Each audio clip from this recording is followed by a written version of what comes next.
नमस्कार दोस्तों, स्वागत है आपका हमारे इस चैनल धूप धुंची आरती में। दोस्तों, आज हम बात करेंगे संध्या आरती के विषय में, अर्थात आरती प्रकार के आज जिस विषय में हम बात करेंगे वो है संध्या आरती।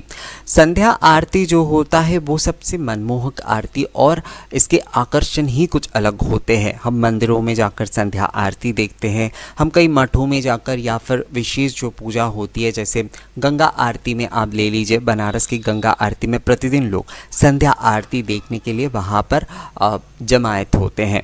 दुर्गा पूजा में देख लीजिए या फिर जन्माष्टमी की पूजा हो या दूसरे कोई भी पूजा हो, गणपति बप्पा की पूजा हो, उसमें संध्या आरती देखने के लिए जो है ना लोगों में एक बहुत बड़ी इच्छा होती है। उसका एक आकर्षण, उसके मनमोहकपन ही ऐसा होता है संध्या आरती का।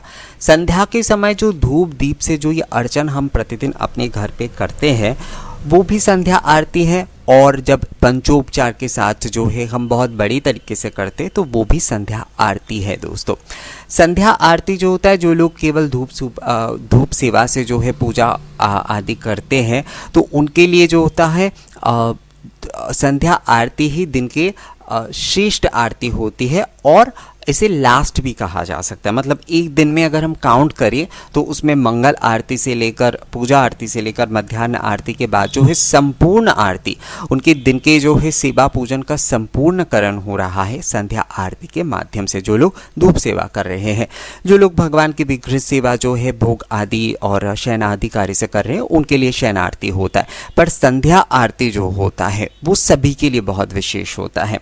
संध्या आरती में मूल रूप से अगर आप मठों में देखेंगे, मतलब कई जगह पर आरती के कई जो सुबह की आरती ले लीजिए, मध्याह्न की आरती ले लीजिए, उसे शायद संक्षिप्त रूप में केवल धूप दीप से ही किया जाता है। पर संध्या आरती के समय जो है ना वहाँ पर पंच निराजन के तरीके से किया जाता है, क्योंकि कई सारे लोग उस आरती के लिए ही पूरे दिन भर वेट करते हैं कि हम कब संध्या आरती देखेंगे। दक्षिणेश्वर मंदिर में जैसे माँ की पंच निराजन आरती होती है और लोग सुबह पूजा देने आते हैं, संध्या तक ठहरे रहते हैं कि कब माँ की उस आरती का हमें दर्शन होगा।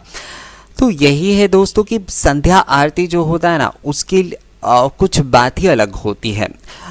पूजा के समय की बात करें, मतलब विशेष पूजाओं में भी लोग बहुत समय से भीड़ जमाते हैं। दुर्गा पूजा पंडाल में मैं देखता हूँ कि केवल संध्या आरती देखने के लिए वो जो एक समय होता है, संध्या के समय धूप दीप जब जलाए जाते तो वो एक जो उसका जो एक माहौल होता है वो बहुत अलग हो जाता है। तो इसलिए भी संध्या आरती का आकर्षण जो है कहते हैं दूसरे आरती से उसका ज़्यादा है। पर इसका मतलब ये नहीं है कि दूसरे आरती हमारे लिए ज़रूरी नहीं है, केवल संध्या आरती ही ज़रूरी है। मैं कह रहा हूँ कि ज़्यादा आकर्षण की बात, अगर लोग ज़्यादा किसी चीज़ को देखने के लिए आग्रह लेते हैं तो वो संध्या आरती होती है। संध्या आरती में हम धूप दीप से अर्थात धुनुची धूप और पंच दीपक से प्रतिदिन की आरती कर सकते हैं। हम विशेष पूजा में भी ये कार्य कर सकते हैं। उसके साथ हम पंच निराजन, सप्त निराजन, कुछ लोग तो 11 प्रकार के उपचार से भी आरती करते हैं।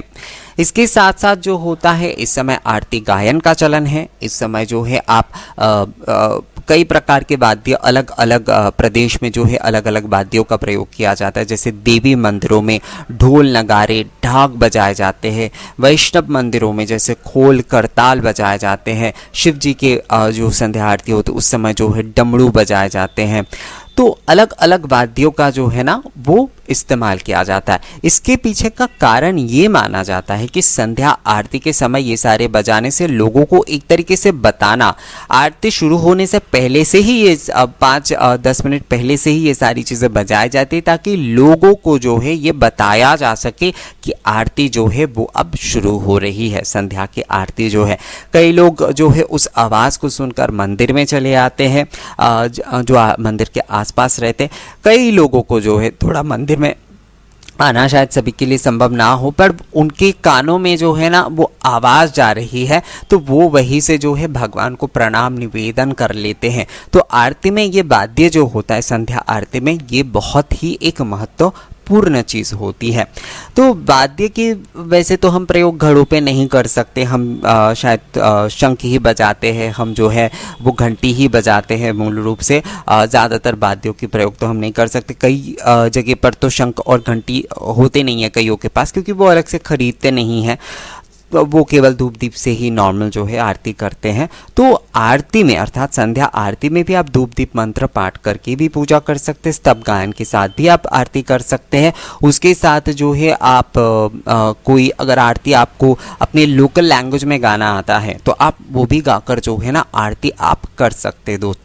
दोस्तों संध्या आरती जो होती है उसमें धूप जो है करने से पहले अर्थात धूप जब आप कर रहे हैं भगवान के लिए, जब आप धूप निवेदन कर रहे हैं वो तो आप करेंगे ही आरती के लिए, पर उससे पहले जो है धूप से अगर आप अपने पूरे घर को जो है ना सुगंधित करते हैं तो वो बहुत ही अच्छा होता है। इसमें अगर 2 धुनुची जलाते हैं, एक धुनुची जो है भगवान के विलास के लिए अर्थात धूप विलास के लिए और दूसरे धुनुची से आप आरती कर रहे हैं, पंचदीपक से आप आरती कर रहे हैं, तो ये बहुत ही अच्छा होता है। रोज़ शायद ये करना थोड़ा पॉसिबल ना भी हो सकता है, विशेष पूजाओं में अगर ये किया जाए तो ये बहुत ही अच्छा होता है। दोस्तों मूल रूप से संध्या आरती में ये 5 चीज़ें बहुत इस्तेमाल होते, जैसे धूप होते, उसके साथ साथ पंचदीपक जो है वो इस्तेमाल होते, उसके साथ साथ जो है जलपूर्ण शंख इस्तेमाल किए जाते, उसके साथ जो है पुष्प इस्तेमाल किए जाते, या फिर कई लोग जो है वस्त्र इस्तेमाल करते हैं इसकी जगह पर, और चांबर या फिर जो है पत्तों से जो है भगवान को व्यजन किया जाता है। ये 5 चीज़ों से मूल रूप से जो है संध्या आरती संपन्न कराई जाती है। तो संध्या आरती अगर आप घर पे प्रतिदिन पंचो उपचार से करना चाहते हैं तो आप इस तरीके से भी कर सकते हैं, या फिर साधारण तौर पर जो है आप केवल धूप दीप से ही आरती कर सकते हैं। दोस्तों धूप दीप की आरती जो होती है ना दोस्तों वो मूल होती है, हर आरती में आप इसे कर सकते हैं, पर संध्या आरती में अगर आप थोड़ा स्तव पाठ करते, थोड़ा आप आरती गाते, अगर घंटी शंख का आवाज़ करते हैं तो ये बहुत ही ज़्यादा अच्छा होता है, ये माना गया है। तो संध्या आरती आप जब भी कर रहे हैं आप कोशिश करिए कि थोड़ा बहुत अगर आप घंटी बजाते हुए या फिर शंख बजाते हुए या फिर स्तव पाठ करते हुए, मंत्रों का पाठ करते हुए, आरती गाते हुए, आपके लोकल भाषा में ही आरती गाते हुए आप अगर धूप दीप से आरती करते तो ये बहुत अच्छा होता है। संध्या आरती से पहले जो है आप पूरे घर में अगर धूप कर लेते तो ये बहुत ही अच्छा होता है।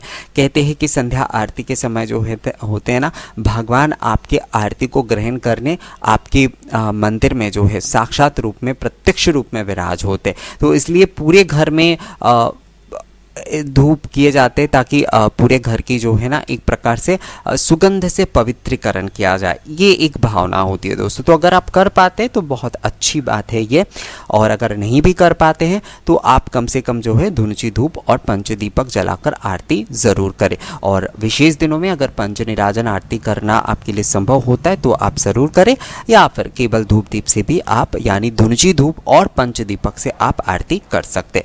तो संध्या आरती के विषय में ये जानकारी आपको कैसा लगा मुझे कमेंट्स करके ज़रूर बताइएगा। दोस्तों अगर अच्छा लगा है तो इस वीडियो को लाइक और शेयर करना भी मत भूलिएगा। मिलेंगे आपसे अगली वीडियो में नई जानकारी के साथ, तब तक के लिए नमस्कार।